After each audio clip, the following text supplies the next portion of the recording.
नमस्कार साथियों, DMB coaching classes में आप सभी का हार्दिक अभिनंदन है। मैं आपका दोस्त महेंद्र कुरेड़ा। जिस प्रकार से साथियों मैंने आप सभी से वादा किया था कि मैं प्रत्येक दिन आप लोगों के लिए करंट अफेयर्स की क्लास लेकर आऊंगा सुबह, तो उसी प्रकार से मैं आज करंट अफेयर्स की क्लास आप लोगों के लिए लेकर आया हूं। तो साथियों देखिएगा, आज करंट अफेयर्स की जो क्लास है उसके अंदर हम बात करेंगे अंतरराष्ट्रीय मुद्दों के ऊपर।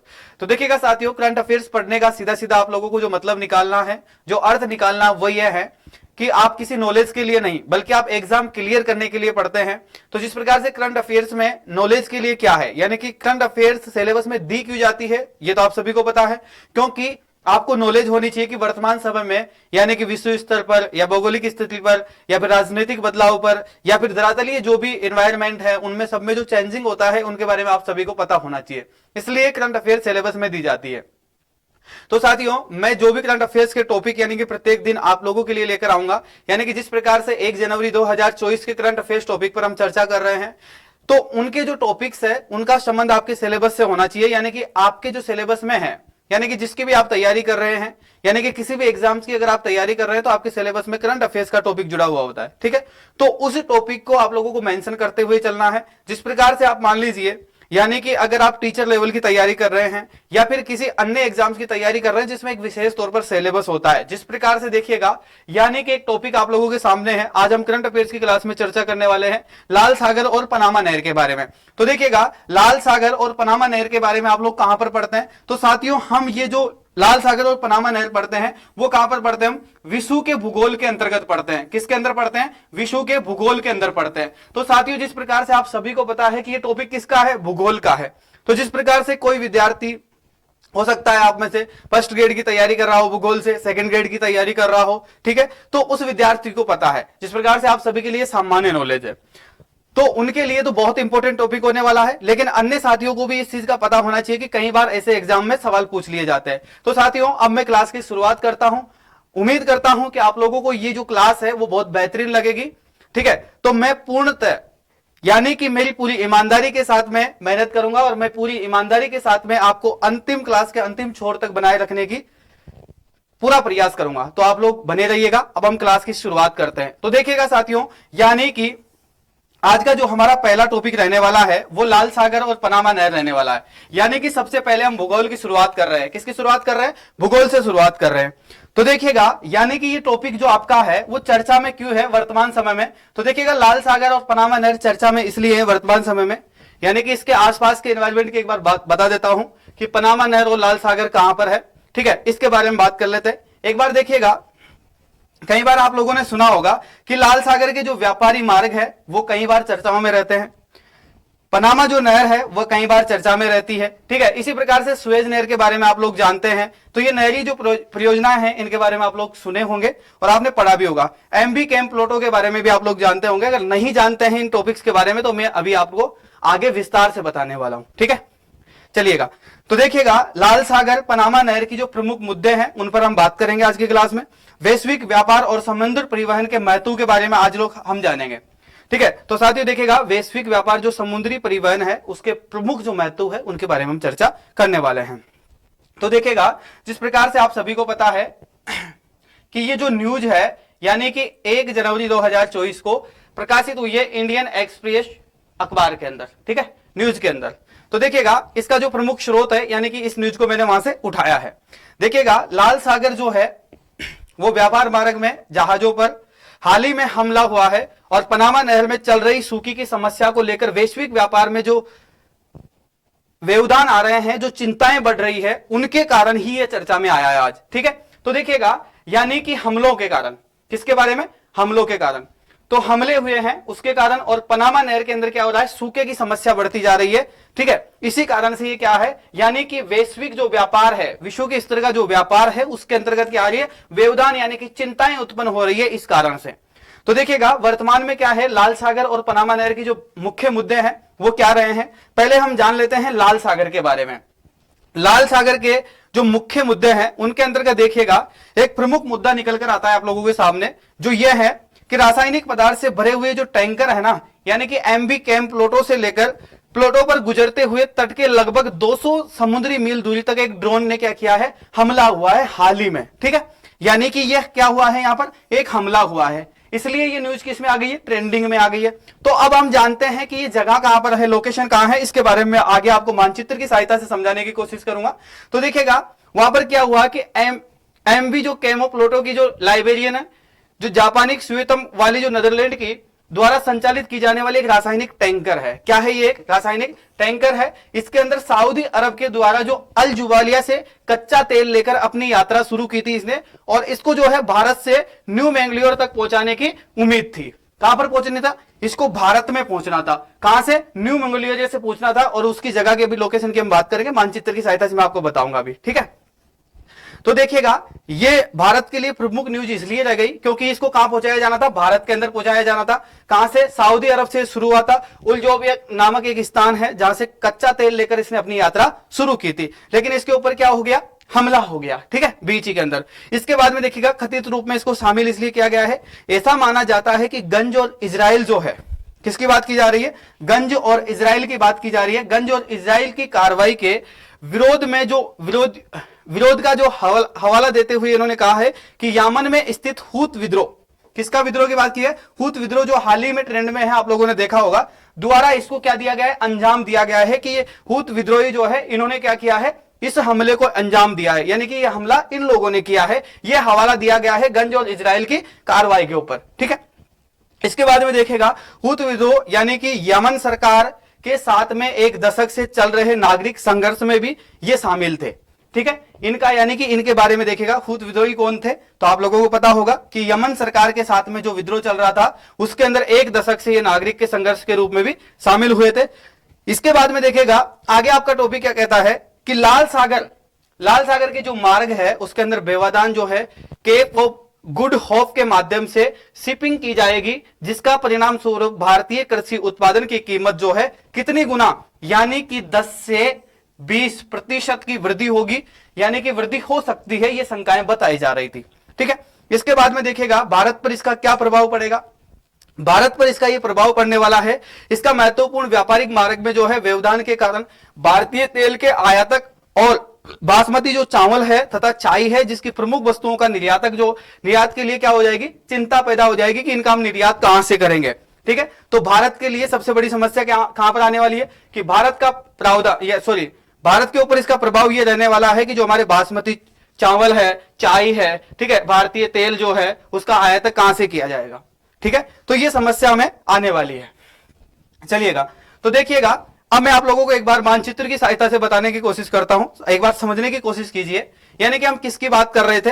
तो देखिएगा यह है आपकी स्वेज नहर, कौन सी नहर है जो आप देख रहे हैं ग्रीन के अंदर, यानी कि ये जो ग्रीन लाइन आपको दिख रही है ये कौन सी नहर है, स्वेज नहर। यानी कि इसको मानचित्र, विश्व के मानचित्र पर अगर हम देखते हैं तो ये कौन सी नहर है, स्वेज नहर है। और ये स्वेज नहर की जो खाड़ी है इसमें से होती हुई कहां पे आती है, लाल सागर के अंदर। कहां पर आती है, लाल सागर में, ठीक है, लाल सागर के अंदर आती है। ये आपका कौन सा सागर है, भूमध्य सागर, यानी कि ऊपर की तरफ, ठीक है। इसके बाद में देखिएगा आगे चलते हैं तो देखिएगा इसमें क्या हुआ यानी कि हम बात कर रहे थे किसके बारे में, एक बार मैं आपको बता देता हूं। लास्ट टॉपिक पर मैंने आपको बताया था कि एक समस्या और आ रही है, यानी कि प्रमुख मुद्दा इसलिए था ये क्योंकि क्या सूखाग्रस्त, यानी कि पनामा नहर के अंदर सूखे की समस्या चल रही है, उसको लेकर ज्यादा समस्या आ रही है, तो इसके बारे में हम चर्चा कर रहे थे। चलिएगा एक बार देख लेते हैं। तो देखिएगा मध्य और पूर्व में जो है उष्णकटिबंधीय प्रशांत महासागर के सामान्य से अधिक गर्मी समुद्री जल से संबंधित प्राकृतिक रूप में उत्पन्न होने वाली अल नोनिया जलवायु जो है उसको पोर्टन पनामा के सूखे में योगदान दे रही है। यानी कि वर्तमान समय में क्या हो रहा है, सूखा बढ़ता जा रहा है, किसके कारण, अल नोनिया जलवायु के कारण। इसका प्रभाव देखिए क्या है, यानी कि इसका सूखे का प्रभाव किस पर पड़ने वाला है, ये देखिएगा जल की ये कमी जो है एशिया से अमेरिका में जाने वाले जहाजों को स्वेज नहर की विकल्प के रूप में चुनने के लिए मजबूर कर रही है, जिससे कि पनामा नहर मार्ग की तुलना में क्या कह रहा है, अतिरिक्त 6 दिन के समय और लगेगा। क्या कर रही है, एक बार ध्यान से सुनिए, जल की ये जो कमी है ये एशिया से अमेरिका जाने वाले जो जहाज है यानी कि स्वेज नहर के विकल्प के रूप में क्या कर रही है, यानी कि उनको देखिएगा। अब एक बार देख लो आप, एक बार मानचित्र की सहायता से मैं आपको बता देता हूं, एक बार इसको पूरा पढ़ लीजिए आप लोग। तो विकल्प चुनने के लिए अब इसमें विकल्प चुनना क्या है, बिल्कुल आसान है, लेकिन इसमें समय लगेगा कितना, 6 दिन का समय अधिक लगने वाला है। कितना, 6 दिन का समय अधिक लगना है, अभी मानचित्र पे मैं आपको बताऊंगा। तो देखिएगा लाल सागर की जो क्षेत्र है उसमें स्वेज नहर की ओर से आने वाले बेब अल मेडविया जो जल जल डमरू मध्य रेखा, सॉरी, जल डमरू मध्य एशिया को यूरोप से जोड़ता है, यानी कि ये किससे जोड़ता है? यूरोप से जोड़ता है। किसको? एशिया को। एशिया को यूरोप से जोड़ता है, जबकि 100 वर्ष पुरानी पनामा जो नहर है वो अटलांटिक को, वो प्रशांत महासागर को जोड़ती है। किससे? यानी कि अटलांटिक महासागर को किससे जोड़ती है? प्रशांत महासागर से जोड़ती है। ठीक है, ये दोनों जलमार्ग विश्व के सबसे व्यस्तम जलमार्गों में से एक जलमार्ग है। कौन सा जलमार्ग है? सबसे व्यस्तम। ठीक है, चलिएगा आगे चलते हैं। एक बार मानचित्र की सहायता से आप लोग इसको देख लीजिएगा, इसके बाद में हम आगे बात करेंगे। देखिएगा, जिस प्रकार से हम बात कर रहे थे, यानी कि ये कौन सा महाद्वीप है आपका? ये महाद्वीप आप गया आपका यूरोप। कौन सा महाद्वीप है? यूरोप महाद्वीप। ठीक है, इसके बाद में अगर हम बात करें, ये कौन सा महाद्वीप है आपका? ये आपका अफ्रीका। ठीक है, ये कौन सा है? यानी कि ये आपका जो है स्वेज नहर। कौन सी नहर है? ये जो नहर है ये आपकी कौन सी नहर है? ये स्वेज नहर है। कौन सी नहर बेटा? स्वेज नहर है। और स्वेज नहर जो है कहां जाती है? यानी कि कहां से शुरू होती है? देखिएगा, तो ये सिंगापुर के अंदर आती है। पहले जो सबसे पुराना, अभी जो नया मार्ग है जिसके बारे में हम बात कर रहे थे अभी, तो स्वेज नहर के माध्यम से यानी कि 26 दिन की यात्रा करने में लगभग यानी कि 8,500 समुद्री मील का समय लगता है। सॉरी, कितना समुद्री मील की दूरी है। यानी कि आपस में अगर हम इसके ऊपर कैलकुलेशन करते हैं तो यहां से, किस नहर से? यानी कि स्वेज नहर से अगर ये इस शॉर्टकट से आते हैं तो यहां से कितनी दूरी पड़ने वाली है? तो 8,500 समुद्री मील दूरी है। इसके बाद में देखेगा, यानी कि जो पुराना मार्ग है जो कि कहां से होता हुआ आता था? यानी कि यूरोप से अफ्रीका के चारों तरफ चक्कर लगाते हुए ये नीचे से होता हुआ कहां पर जाता था? सिंगापुर में जाता था। तो इसके अंदर देखेगा, अफ्रीका के दक्षिणी सिरे के आसपास के जो है वहां पर कितने दिन की यात्रा करनी पड़ती थी? 36 दिन की यात्रा करनी पड़ती है। कितने दिन की? 36 की। यहां पर कितनी? 26 दिन की। कितने दिन का अंतर आ गया? यानी कि 10 दिन का अंतर आ गया। 10 दिन क्या होता है? अगर इस मार्ग से जाते हैं, किससे? स्वेज नहर मार्ग से जाते हैं तो 10 दिन का अंतर आता है इसके अंदर। ठीक है, तो दक्षिण सिरे के आसपास से 36 दिन की यात्रा में समय लगता है। अगर हम दूरी की बात करें तो 11,800 समुद्री मील दूरी है। कितनी है? पुराने मार्ग की अगर हम बात करें तो 11,800 समुद्री मील इसकी दूरी है। ठीक है, समझ गए आप लोग? ये कौन सा महाद्वीप आपका? ये आपका एशिया महाद्वीप है इधर। ठीक है, ये इधर आपका कौन सा महाद्वीप है? यूरोप महाद्वीप है। ठीक है, चलिएगा, ये कौन सा महाद्वीप हो गया आपका? एशिया। ये आपका कौन सा हो गया? यूरोप। और ये कौन सा हो गया? अफ्रीका। ठीक है, चलिएगा अब अगले मानचित्र में देखिएगा एक बार आप जरा सा। यह स्थान है सैन फ्रांसिस्को। ठीक है, सैन फ्रांसिस्को की अगर हम बात करें तो ये देखिएगा, इससे जो संयुक्त राज्य अमेरिका से होता हुआ ये जो मार्ग है, यहां पर आपकी पड़ती है पनामा नहर। कौन सी नहर है? यहां पर है आपकी पनामा नहर, जिसके बारे में हम चर्चा कर रहे थे।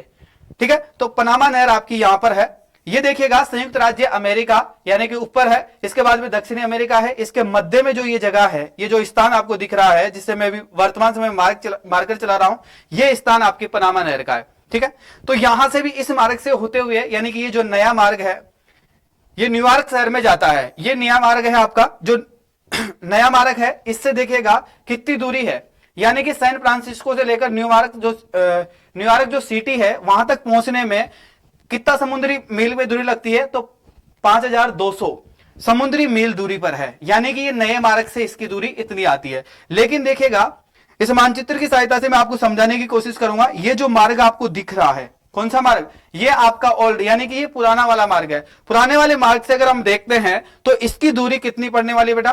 13,100 समुद्री मील दूरी है। कितनी? 13,100 समुद्री मील दूरी है। तो देखिएगा, इसमें काफी सारा अंतर है, जिस प्रकार से आप सभी देख पा रहे हैं। एक बार आप मानचित्र की सहायता से मानचित्र को जरा ध्यान से समझने की कोशिश कीजिएगा।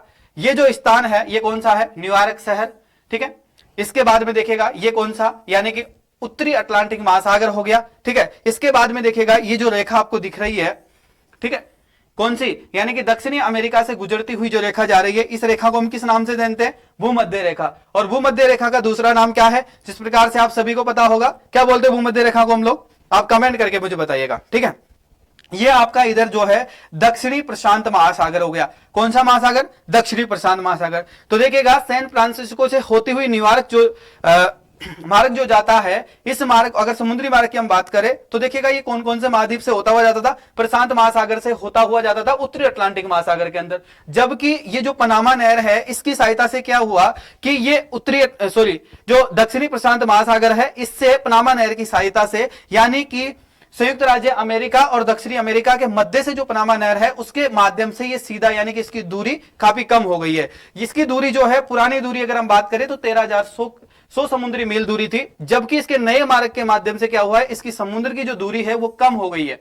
ठीक है, इस नहर के माध्यम से इसकी मार्ग की जो दूरी है वो बहुत कम हो गई है, और कितनी हो गई है, 5200 किलोमीटर समुद्री मील हो गई है। ठीक है, चलिएगा अब आगे चलते हैं, अगले टॉपिक पर हम डिस्कस करते हैं। तो देखिएगा इसके बाद में अगले वाले टॉपिक पर हम बात करते हैं। एक बार इस मानचित्र की सहायता से मैंने आपको समझा दिया था। अब हम दूसरी योजना पर बात करते हैं, यानी कि दूसरी योजना हमारी कौन सी रही है उसके बारे में हम चर्चा कर लेते हैं। तो देखिएगा आयुष्मान भारत, यानी कि हमारी दूसरी योजना है। आज का दूसरा टॉपिक आप लोगों का शुरुआत कर रहे हैं। पहले हम किसके बारे में, सुएज और पनामा नहर के बारे में जान चुके हैं, यानी कि वो टॉपिक था आपका ज्योग्राफी का, यानी कि भूगोल आपका जो टॉपिक था वो कंप्लीट हो चुका है। यानी कि हम बात करें तो किसकी, 1 जनवरी, किसकी बात कर रहा हूं मैं, 1 जनवरी 2024 का जो टॉपिक था उसके अंदर हमारा फर्स्ट टॉपिक था ज्योग्राफी, और ज्योग्राफी जो है विश्व लेवल की ज्योग्राफी थी, जिसके अंदर अंतरराष्ट्रीय संबंध की हम बात कर रहे थे।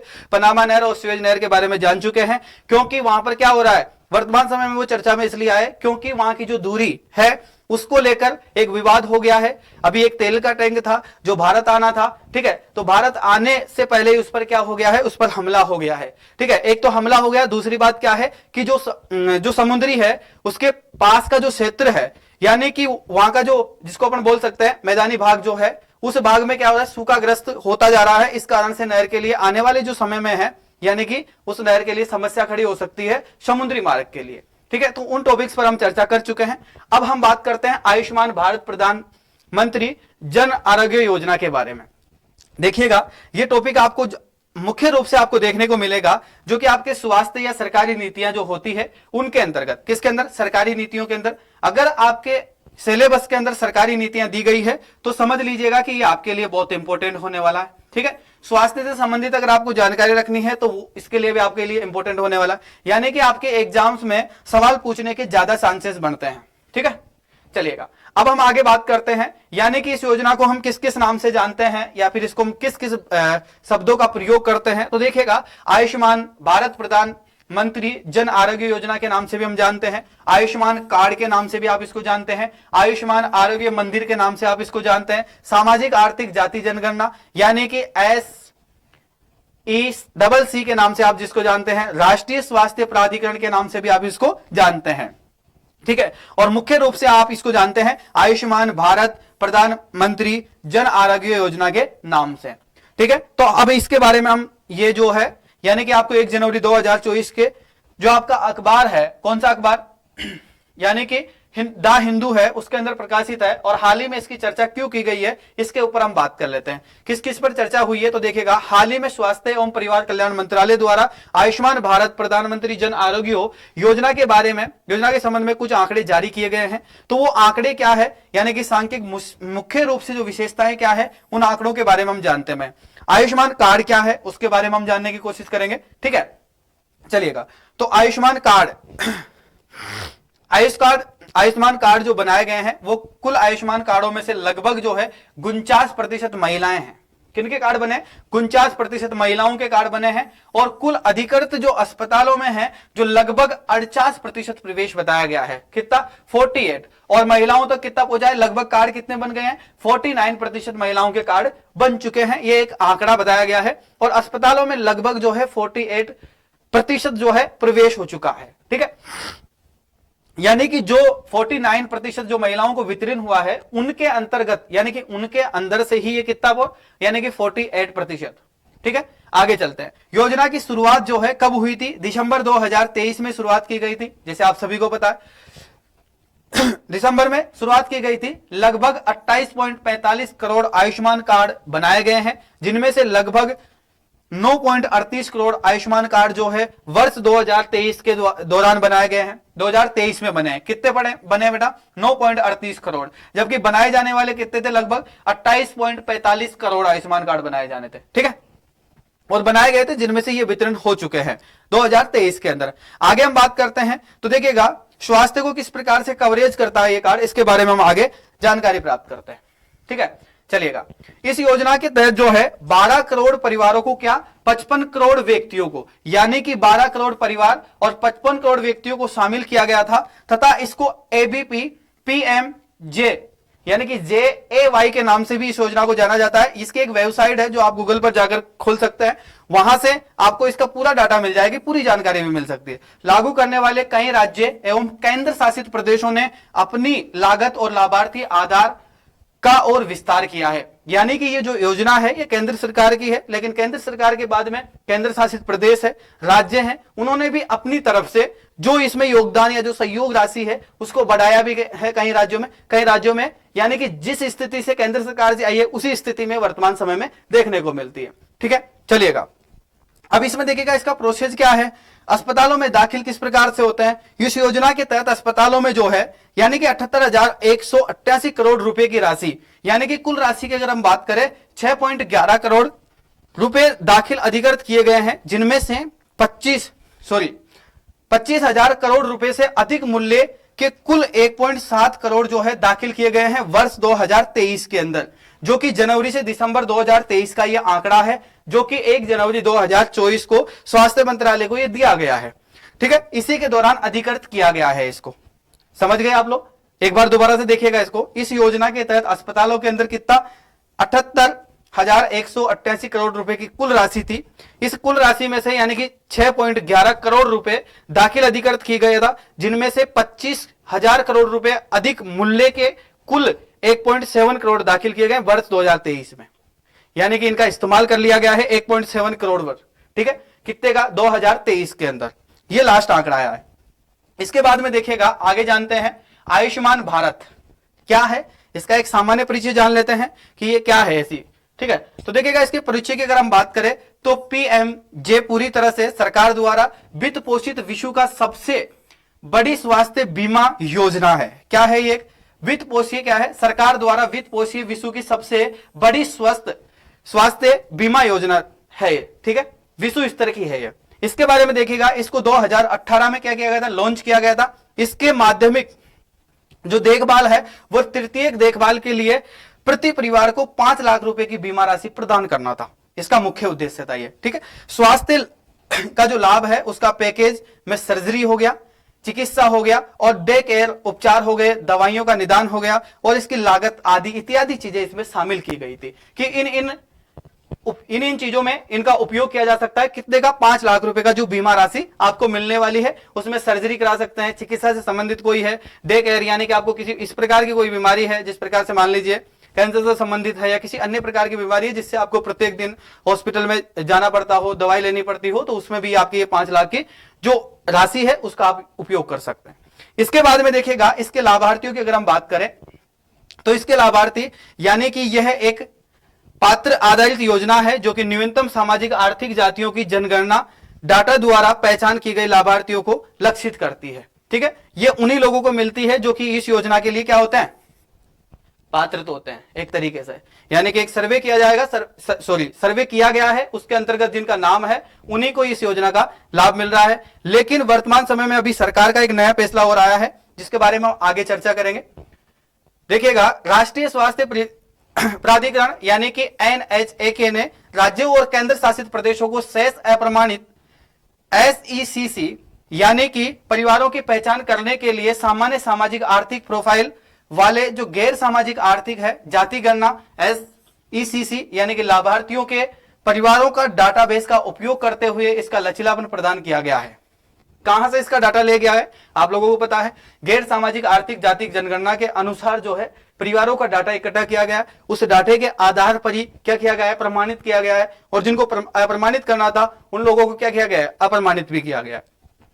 राष्ट्रीय स्वास्थ्य प्राधिकरण राज्य और केंद्र शासित के प्रदेश जो है उनके शेष उनके द्वारा इनकी पहचान की गई है, इन परिवारों को की वाक्य में इनको किन लोगों को इनकी जरूरत है। ठीक है, तो एक मिनट के लिए तो जिन परिवारों को इनकी जरूरत थी उन लोगों को जो है सरकार ने, केंद्र सरकार ने और राज्य जो सरकार है और केंद्र शासित जो सरकारें हैं उन्होंने इसको लागू किया है।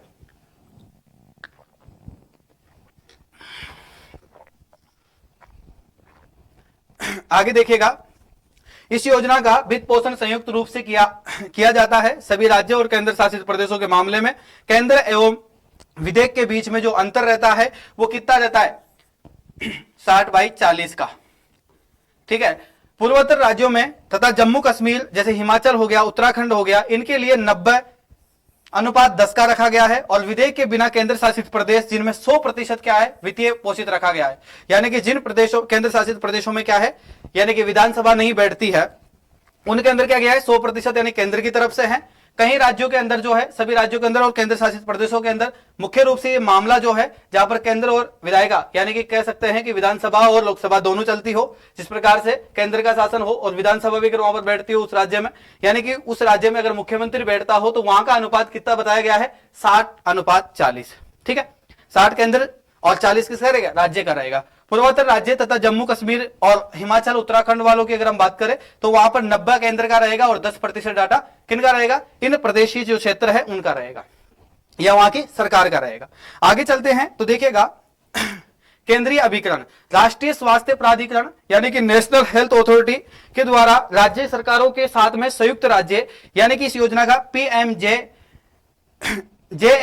के प्रभावी कार्यान्वयन हेतु सोसाइटी रजिस्ट्रेशन अधिनियम 1860 के तहत में एक स्वायत्त इकाई के रूप में गठित किया गया था। इसको राज्य स्वास्थ्य एजेंसी के द्वारा राज्य के ABPM MGA-Y के क्रियान्वयन के लिए जो जिम्मेदारी दी गई थी वो राज्य सरकार को शीर्ष निकाय पर है। यानी कि इसकी जिम्मेदारी केंद्र सरकार की नहीं बनती है। केंद्र सरकार ने एक योजना निकालकर एक कार्ड जारी कर दिया है, उसके बाद में राज्य सरकार की भी जिम्मेदारी बनती है कि उसके जो लाभार्थी परिवार है उनको उस राशि का लाभ प्राप्त करवाए और उन लाभार्थियों को उसको उपयोग करवाए। ठीक है, इसके बाद में अगले टॉपिक पर हम बात करने वाले हैं, चलिएगा, यह आपका स्वास्थ्य से संबंधित और सरकार की नीतियों से संबंधित टॉपिक हो गया। इसके बाद में हमारा जो नेक्स्ट टॉपिक है, नेक्स्ट टॉपिक आपका होने वाला है जैव विविधता यानी कि इन्वायरमेंट की अगर हम बात करें तो उस पर होने वाला है। कहीं सारे एग्जाम्स में आप लोगों को इन्वायरमेंट भी पढ़ने को मिलता है। तो देखिएगा, इसके अंदर हम देखते हैं जो टॉपिक्स है, जलवायु के जो लक्ष्य है और जैव विविधता के संरक्षण के संतुलन के बारे में चर्चा की गई है। वैसे ये ज्यादा कई सारी वैकेंसीज के लिए ज्यादा इंपॉर्टेंट नहीं है, लेकिन बहुत सारी जिस प्रकार से इंडिया लेवल की जो वैकेंसीज होती है उनके लिए बहुत इंपॉर्टेंट है। जिस प्रकार से यूपीएससी एग्जाम देने वाले विद्यार्थियों के लिए यूजफुल है, एसएससी ये सीजीएल वगैरह वगैरह जो एग्जाम देने वाले जो विद्यार्थी होते हैं उनके लिए यूजफुल होती है। केंद्र की जितनी भी वैकेंसियां होती है उनके लिए इन्वायरमेंट जो सब्जेक्ट है या जिसको आप लोग कहते हैं जैव विविधता जिसको आप कहते हैं, तो ये जो सब्जेक्ट है ये बहुत मायने रखते हैं। कई बार इनमें से बहुत अच्छे अच्छे सवाल बनते हैं। तो देखिएगा, इनके बारे में हम बात कर लेते हैं। वृद्धि और विकास के बारे में हम चर्चा करने वाले हैं। पर्यावरण प्रदूषण और इसकी गिरावट क्या है, इनके बारे में भी हम एक नजर से देख लेते हैं। जलवायु लक्ष्य और जैव विविधता संरक्षण का संतुलन करने के लिए कार्बन डाइऑक्साइड निष्कासन यानी कि CDR की रणनीतियां क्या रहने वाली है, इसके बारे में बात करेंगे। पेरिस समझौता क्या है, जलवायु परिवर्तन किस प्रकार से हो रहा है उनके बारे में बात करेंगे। जलवायु के लक्ष्य और जैव विविधता के संरक्षण के बारे में चर्चा करेंगे। पर्यावरणीय प्रदूषण और श्रण के संतुलन के बारे में हम चर्चा करेंगे। ठीक है, चलिएगा, हाल ही में ये चर्चा में क्यों आया है, डाउन टू अर्थ से ये जो स्रोत है ये उठाया गया है, यानी कि टॉपिक उठाया गया है। उसके अंदर आज ही इस चीज के बारे में चर्चा की गई है। हाल ही में एक अध्ययन प्रकाशित हुआ है जिसका शीर्ष है जलवायु लक्ष्य जैव विभिन्नता संरक्षण को संतुलन करना, यानी कि भूमि आधारित कार्बन निष्कासन के लिए 30x30 लक्ष्य के कानून निहित है। और ये शीर्षक भूमि के आधारित कार्बन डाइऑक्साइड का निष्कासन हेतु यानी कि CDR की रणनीति के सुरक्षित क्षेत्र में स्थापित करने के बीच में संघर्ष का उजागर करती है। अध्ययन के मुख्य तथ्य क्या है, इसके देखिएगा, सीमित भूमि उपलब्ध कराती है, उसके बारे में जैव विविधता के लक्ष्य और भूमि आधारित जलवायु समान रणनीतियां दोनों पर लागू करने का एक महत्वपूर्ण चुनौती दी गई है। यानी कि CDR गतिविधियों के लिए देश के द्वारा भूमि के महत्वपूर्ण हिस्सों में गिरवी रखने से सीमित जो भूमि है उसको उपलब्ध करने के लिए सुरक्षित क्षेत्रों में स्थापित करने के लिए एक चुनौती उत्पन्न हो रही है। वैश्विक लक्ष्य में और वर्तमान की स्थिति इस प्रकार की है। इसकी देखिएगा, राष्ट्रीय वर्ष 2030 की बात कर रहे हैं, 30 तक विश्व के 30% स्थलीय और समुद्री जो क्षेत्र है उसकी सुरक्षा के लिए, यानी कि 30 जैव विभिन्नता का लक्ष्य हेतु प्रतिबुद्धि हुआ है। हालांकि वर्ष 2023 तक संरक्षित क्षेत्र में केवल 16% स्थलीय क्षेत्र और 8% समुद्री जो क्षेत्र है उसी को कवर किया गया है, जो कि 30 के लक्ष्य से ही कम है। यानी कि अभी तक जो मानना है 2030 में जो हम लोगों ने आंकड़ा रखा है कि विश्व में 30% स्थलीय और समुद्री क्षेत्र की सुरक्षा के लिए क्या करेंगे, जैव विभिन्नता लक्ष्य रखा है। लेकिन उसमें से 2023 में हमने प्राप्त किया है कि संरक्षित क्षेत्र के अंदर 16% किया है, जिसमें से स्थलीय क्षेत्र हो गया 8%, हम समुद्री क्षेत्र के ऊपर कवर कर चुके हैं। देखिएगा, इसका एक लक्ष्य वैश्विक लक्ष्य है जिसके उद्देश्य प्रजातियों को तेजी से हो रहे नुकसान को रोकना है, महत्वपूर्ण पारिस्थितिक तंत्र की रक्षा करना है जो कि हमारे आर्थिक सुरक्षा का स्रोत है।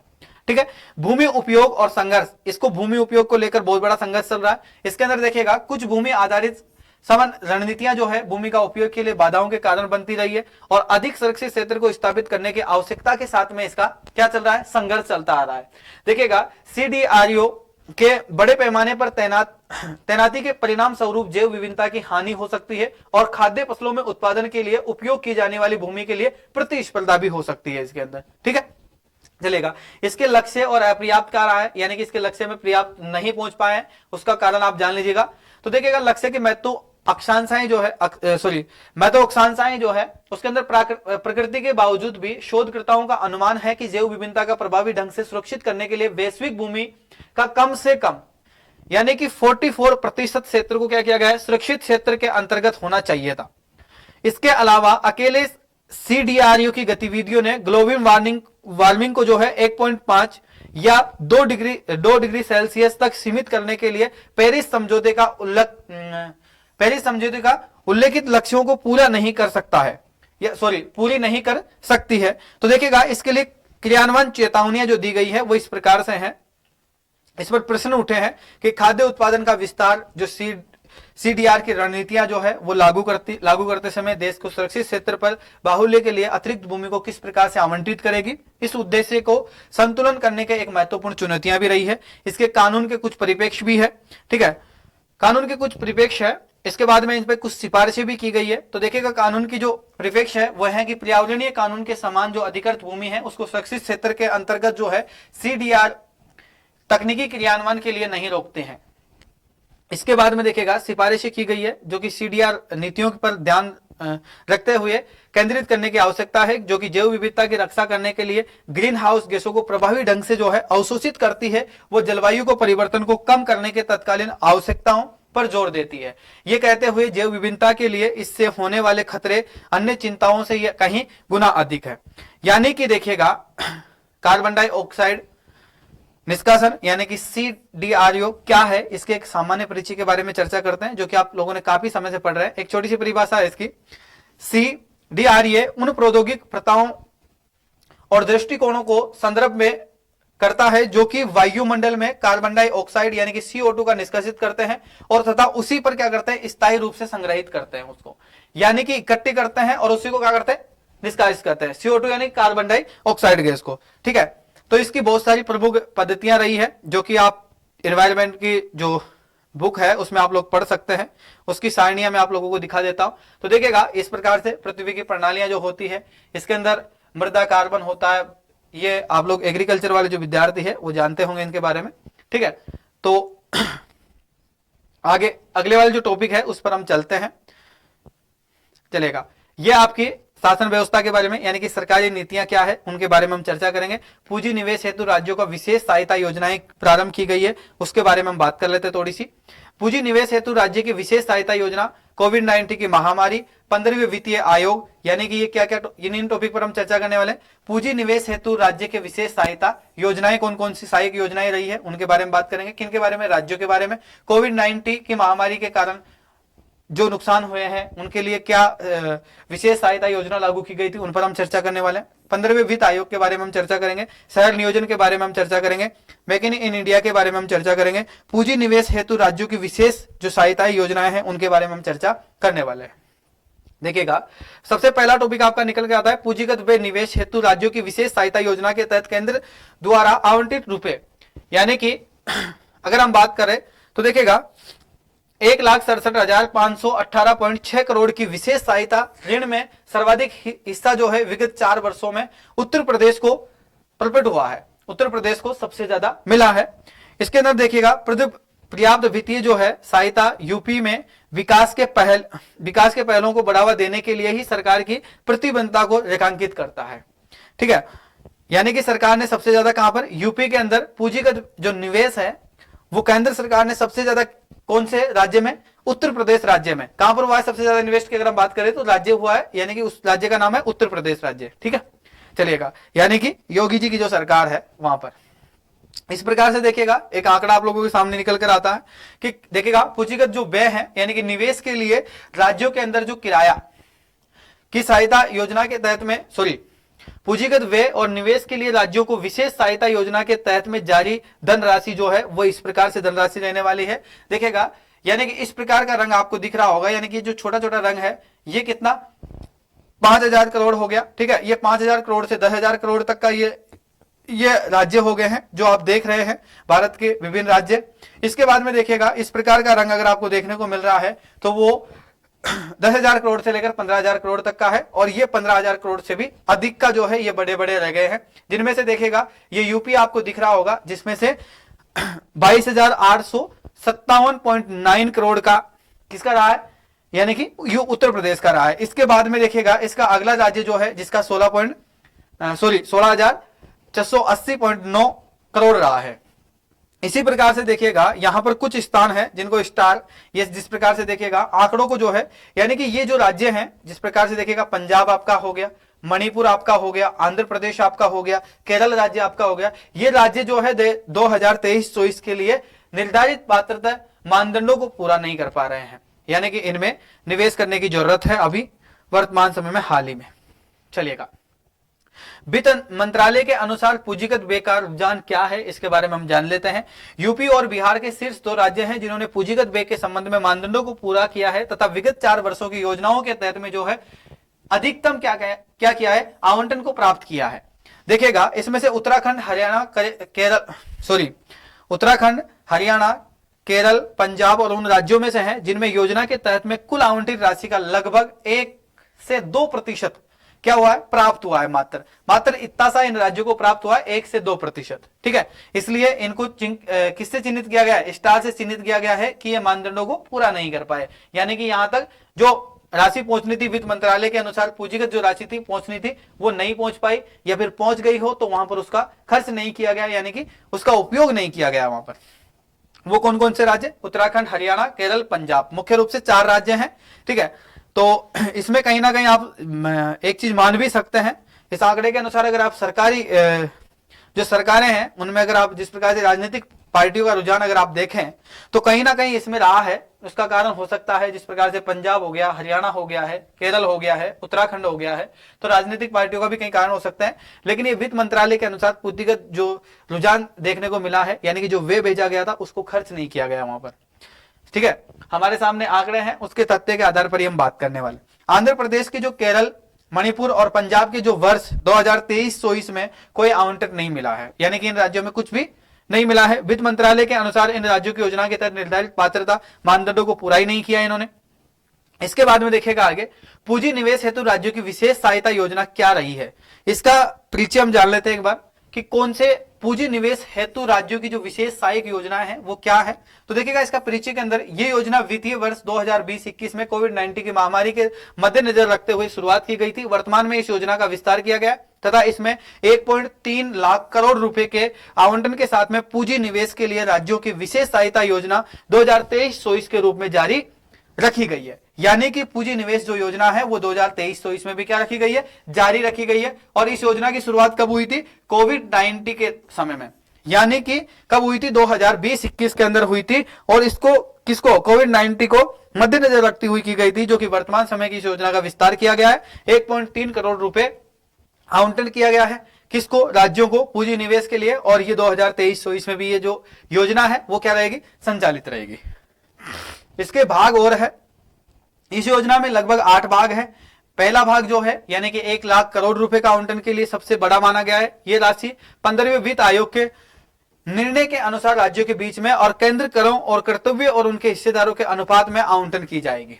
ठीक है, किसके बीच में? केंद्र के करों के कारण और राज्यों के बीच में। ठीक है, योजना के अन्य जो भाग है ये सुधार से जुड़े हुए हैं। इन क्षेत्रों की विशेष परियोजना के आधार पर किया गया है। जिस प्रकार से देखिएगा, भाग जो सेकंड है इसका, ये जो पुराने जो वाहनों को हटाने के लिए, स्वचालित वाहनों को परीक्षण की सुविधा देने के लिए, राज्यों को प्रोत्साहन प्रदान करने के लिए किया गया है। इसमें तीसरा और चौथा भाग जो है शहर नियोजन के लिए दिया गया है, जिसके अंदर शहरी वित्तीय सुधार के लिए राज्यों को प्रोत्साहन प्रदान किया गया है। पांचवा भाग जो है शहरी क्षेत्र में पुलिस स्टेशनों को और जो भीतर पुलिस कर्मचारी है उनके परिवारों को, ठीक है, उनके लिए आवास स्टॉक बढ़ाने के लिए उन पर धन प्रदान किया गया है। ये ठीक है, उनके रहने के स्थान बढ़ाने के लिए। इसके बाद में देखिएगा योजना का भाग नंबर 6 के अंदर देखिएगा यूनिट मॉल परियोजना के माध्यम से सांस्कृतिक जो विभिन्नताएं हैं, स्थानीय उत्पादों को बढ़ावा देने के लिए, राष्ट्रीय एकीकरण के लिए, मेकेनिक इन इंडिया के लिए एक जिला और एक उत्पाद के दृष्टिकोण से समर्थन करता है, वो छठे भाग में रखा गया है। इसके बाद में इसका 7वां भाग है, जिसके तहत में राज्य में पंचायती और वार्ड स्तर के डिजिटल बुनियादी ढांचों को, साथ में पुस्तकालयों की स्थापना करने की बात की गई है। किसके बारे में? पुस्तकालय। ठीक है, यानी कि लाइब्रेरी की स्थापना करने के लिए। इसके बाद में वित्तीय सहायता के रूप में 5000 करोड़ रुपए का प्रदान किया जाता है, जिसमें मुख्य रूप से बच्चों एवं किशोरियों को लाभ मिलेगा। इसके अंदर देखेगा इस योजना के उद्देश्य क्या क्या रहे हैं। इस योजना का उद्देश्य जो केंद्र सरकार का वो ये इस प्रकार से रहा है, क्योंकि इससे मांग बढ़ने और नौकरियां उत्पन्न होने का अनुमान है। इस कार्यक्रम को अर्थव्यवस्था में कई गुना प्रभाव पड़ेगा। इस योजना का उद्देश्य जो है राज्य के हिस्से को पूरा करने के लिए, धन प्रदान करने के लिए, जल जीवन मिशन और प्रधानमंत्री ग्राम सड़क योजना को जो जैसे क्षेत्र है उनके प्रमुख परियोजनाओं के गति को बढ़ाने के लिए इस योजना की शुरुआत की गई थी। ये योजना शहर में जीवन की गुणवत्ता एवं शासन को सुधार करने के लिए राज्यों को शहरी नियोजन और शहरी वित्त को सुधार करने के लिए प्रोत्साहन करने का भी प्रयास करती है। ठीक है, इसके बाद में देखिएगा भारत में पूंजीगत व्यय क्या है, उसके बारे में हम चर्चा करने वाले हैं।